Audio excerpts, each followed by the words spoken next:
జై కృష్ణాజగూడెం, జై కృష్ణాజగూడెం. ఎందుకంటే ఇది ఉద్యమాల పురిటి గడ్డ. ఎందుకంటే ఇది ఉన్నది ఉన్నట్టు మాట్లాడుకోవాలి.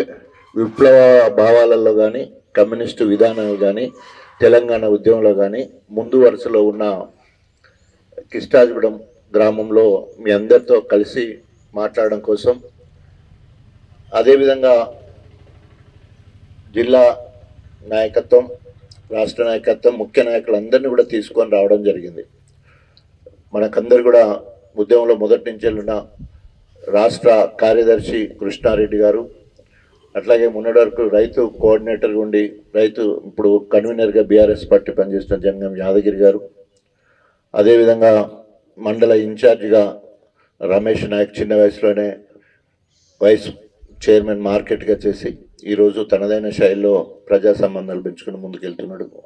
వారికి రాజ్ కుమార్ సర్పంచ్ల ఫోరం అధ్యక్షుడు, యువ నాయకుడు రాకేష్ రెడ్డి మల్కాపూర్, రాబోయే తరాలకు కాబోయే నాయకుడు లెక్క అన్ని రకాలుగా ముందుకు వస్తున్న వారికి, బాపిరెడ్డి అన్న గారికి, అదేవిధంగా రామ గారికి, విష్ణు గారికి, మల్లేశం గారికి, తర్వాత ముఖ్యమైన ముగ్గురు వచ్చిళ్ళు.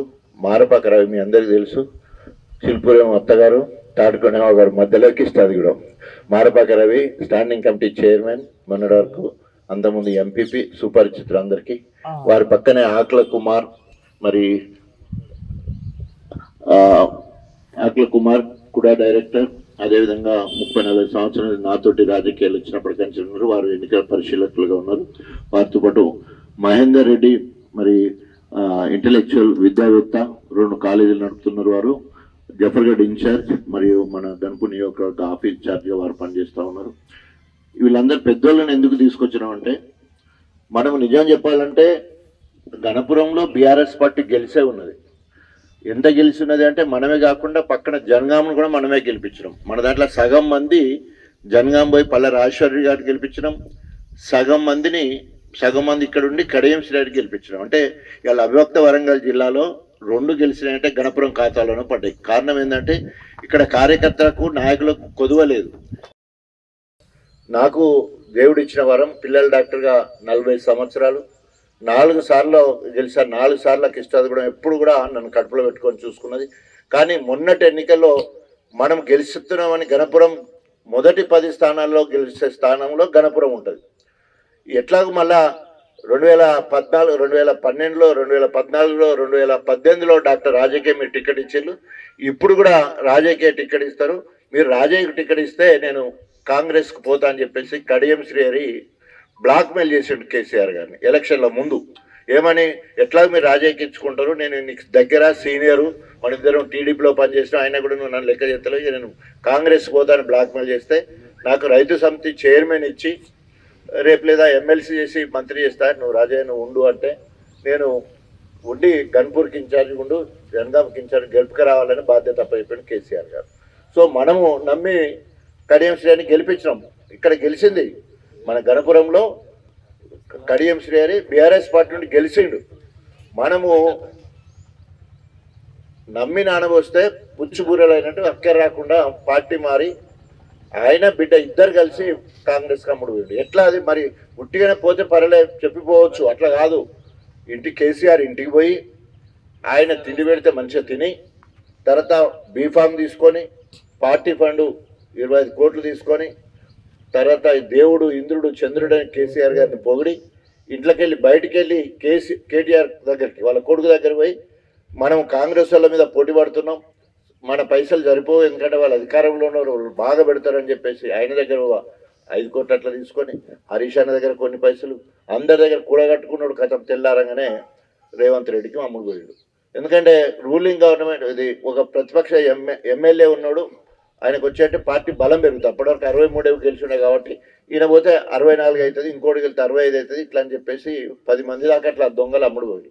ఎందుకు ఈ మాట చెప్తున్నంటే, నమ్మించి తిన్నింటి వాసాలు లెక్క పెట్టినట్టు ఇంటికాడ తిండి తిని పైసలు తీసుకొని మోసం చేసి వెళ్ళిపోయి తన బిడ్డకు ఎంపీ టికెట్ కోసం ఇలా మన వాళ్ళందరినీ కూడా కుదబెట్టి మన వాళ్ళందరినీ ఓటేసిన వాళ్ళందరినీ మోసం చేసిపోయాడు. మరి ఇప్పటివరకు ఈ 10 ఏళ్ళల్లో కృష్ణాజగూడెంలో ఏం పనులు ఉన్నాయంటే ఓన్లీ బీఆర్ఎస్ ప్రభుత్వం చేసిన పనులే. మీ అందరి ఆశీర్వాదంతో నేను ఇక్కడ ఏ ఇల్లు తీసుకున్నా కూడా ఆ ఇంట్లో కేసీఆర్ ఫలాలు ఉంటాయి. ఊర్లో సామెత ఏంటంటే ఊర్లో హనుమంతుడు గుడి లేని ఊరు ఉండదట, కేసీఆర్ పథకము పొందని ఇల్లు ఉండదట. ఏ ఇంటికైనా పోయినా రైతు ఉంటాడు. నాకు దేవుడిచ్చిన వరం, పిల్లల డాక్టర్గా 40 సంవత్సరాలు, 4 సార్లు గెలిచాను. 4 సార్లకు ఇష్టది కూడా ఎప్పుడు కూడా నన్ను కడుపులో పెట్టుకొని చూసుకున్నది. కానీ మొన్నటి ఎన్నికల్లో మనం గెలుస్తున్నామని గణపురం మొదటి 10 స్థానాల్లో గెలిచే స్థానంలో గణపురం ఉంటుంది. ఎట్లాగో మళ్ళా 2014, 2012లో, 2014లో, 2018లో డాక్టర్ రాజయ్యకే మీరు టికెట్ ఇచ్చిండ్రు. ఇప్పుడు కూడా రాజయ్యకే టికెట్ ఇస్తారు.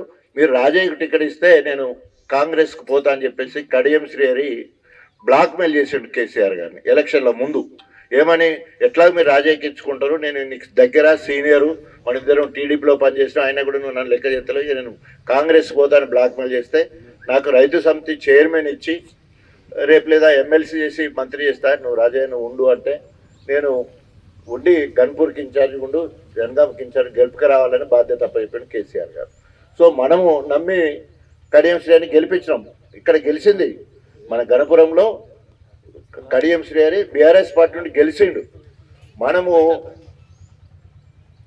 నమ్మి నానబోస్తే పుచ్చుబూరలైనట్టు అక్కర రాకుండా పార్టీ మారి ఆయన బిడ్డ ఇద్దరు కలిసి కాంగ్రెస్ కమ్ముడు వీడు. ఎట్లా అది మరి ఉట్టిగానే పోతే పర్లే చెప్పిపోవచ్చు, అట్లా కాదు.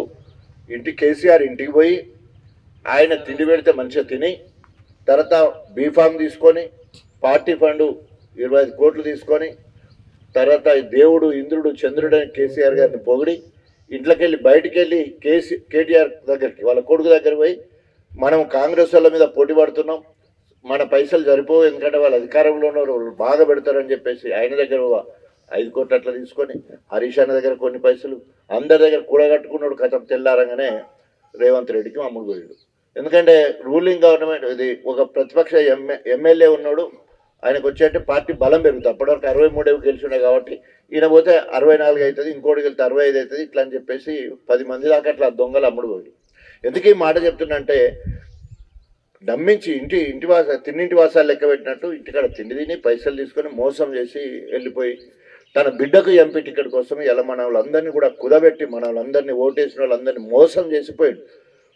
మరి ఇప్పటివరకు ఈ 10 ఏళ్ళల్లో కృష్ణాదిగూడెంలో ఏం పనులు ఉన్నాయంటే ఓన్లీ బీఆర్ఎస్ ప్రభుత్వం చేసిన పనులే. మీ అందరి ఆశీర్వాదంతో నేను ఇక్కడ ఏ ఇల్లు తీసుకున్నా కూడా ఆ ఇంట్లో కేసీఆర్ ఫలాలు ఉంటాయి. ఊర్లో సామెత ఏంటంటే ఊర్లో హనుమంతుడు గుడి లేని ఊరు ఉండదట, కేసీఆర్ పథకము పొందని ఇల్లు ఉండదట. ఏ ఇంటికైనా పోయినా రైతు ఉంటాడు.